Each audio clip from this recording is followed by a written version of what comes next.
अब बात करते हैं नीट पेपर लीक को लेकर देश भर में मचे बवाल को लेकर। एनटीए के खिलाफ यानी कि नेशनल टेस्टिंग एजेंसी के खिलाफ विरोध प्रदर्शन हो रहे हैं, तो मामले में सीबीआई भी फुल एक्शन मोड में है। सीबीआई अब तक 7 आरोपियों को गिरफ्तार कर चुकी है। पुणे से पकड़ी गई मनीषा वाघमारे पर भी सीबीआई ने शिकंजा कसा है, तो 60 लोगों को हिरासत में लेकर पूछताछ हो रही है। सीबीआई का कहना है कि मामले में अभी और गिरफ्तारी होगी, क्योंकि कई ऐसे लोग हैं जिन्होंने पैसे देकर गेस्ट पेपर खरीदा। आगे इसी पेपर को दूसरे बच्चों के बीच, दूसरे लोगों के बीच बेचा गया, जिनकी तलाश में ताबड़तोड़ छापेमारी का दौर जारी है। तो अब तक 6 गिरफ्तारियां हो चुकी हैं। इसके अलावा कई लोगों से पूछताछ की जा रही है। राजस्थान हो, गुड़गांव हो, इसके अलावा महाराष्ट्र हो, हर एक इलाके में इस वक्त पुलिस की और सीबीआई की छापेमारी चल रही है।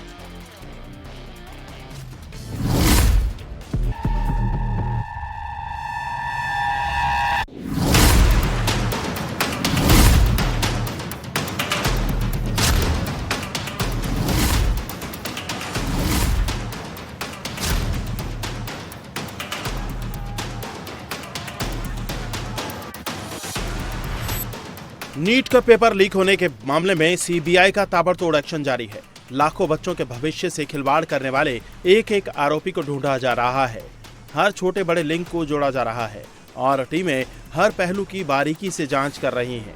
मामले में सीबीआई ने अब तक 6 लोगों को गिरफ्तार किया है। इनमें सबसे बड़ा नाम नासिक का शुभम खेरनार है। जयपुर के 2 सगे भाई दिनेश बिवाल और मांगीलाल, दिनेश बिवाल का बेटा विकास बिवाल, अहिल्याबाई नगर से धनंजय लोखंडे और गुरुग्राम से मेडिकल स्टूडेंट यश यादव शामिल हैं।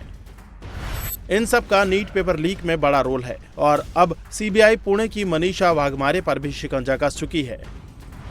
इसके अलावा सीबीआई 60 से ज्यादा लोगों को हिरासत में लेकर पूछताछ कर रही है। सीबीआई ने जिन आरोपियों को नीट पेपर लीक मामले में गिरफ्तार किया है, इनके रोल भी सामने आए हैं। जानकारी के मुताबिक नासिक के शुभम को पुणे से गेस्ट पेपर मिला था। आशंका है कि उसे ये गेस्ट पेपर धनंजय लोखंडे ने दिया था, जिसके बाद शुभम ने गुरुग्राम के यश यादव को गेस्ट पेपर दिया। यश ने ही राजस्थान के जमवा रामगढ़ के दोनों भाई दिनेश और मांगीलाल से 45 लाख रुपए में डील की थी, जिनमें से 30 लाख रुपए दोनों भाई दे चुके थे। फिर इन दोनों भाइयों ने सीकर में 10 स्टूडेंट को गेस्ट पेपर बेचा। वहीं सीकर में नीट की पढ़ाई कर रहे दिनेश के बेटे विकास ने भी अपने दोस्तों को गेस्ट पेपर बेचा। यानी कुल मिलाकर अब तक की जांच में पता चला है कि शुभम खेरनार पेपर लीक की सबसे बड़ी कड़ी है, क्योंकि शुभम नासिक के प्रिंटिंग प्रेस से जुड़ा था।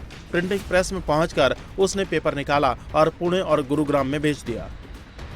जांच की सुई जैसे जैसे आगे बढ़ी, एक और चौंकाने वाला मामला सामने आया। दरअसल गिरफ्तार आरोपी मांगीलाल की 2 बेटियों और उसके बड़े भाई की 2 बेटियों ने भी पिछले साल नीट का एग्जाम क्वालिफाई किया था। अब सवाल ये भी उठ रहे हैं कि क्या पिछले साल भी दोनों भाइयों ने यह बड़ा खेल खेला था और सबकी नजरों से बच गए।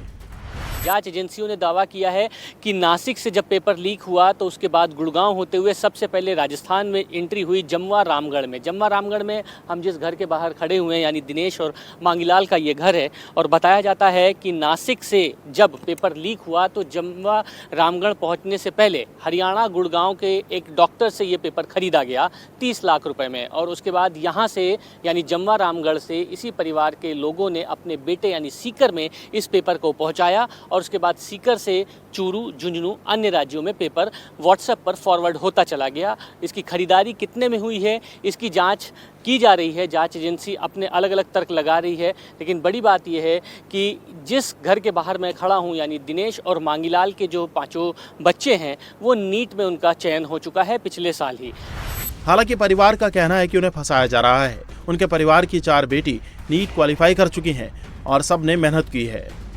बार बोलूं मैं आप लोगों से कि ऐसा कुछ नहीं आया हमारे पास, सब साजिश रच रहे हैं हमारे साथ, ऐसा कुछ भी नहीं आया हमारे पास। पुलिस क्यों ले गई है दिनेश और मांगीलाल को, ये भी मुझे पता नहीं है क्यों लेके गई है। मैंने खूब पूछा, उन्होंने कुछ नहीं बताया सर, कुछ भी नहीं बताया उन्होंने। आपके बच्चों का भी नीट में पिछले साल 5 बच्चों का चयन हुआ है। बच्चों का चयन हुआ है, लेकिन बच्चों को हमने 5-5 साल हमने खुद ने हमारी मेहनत करी, बच्चों ने खुद मेहनत करी, तब हुआ है ना उनका सिलेक्शन।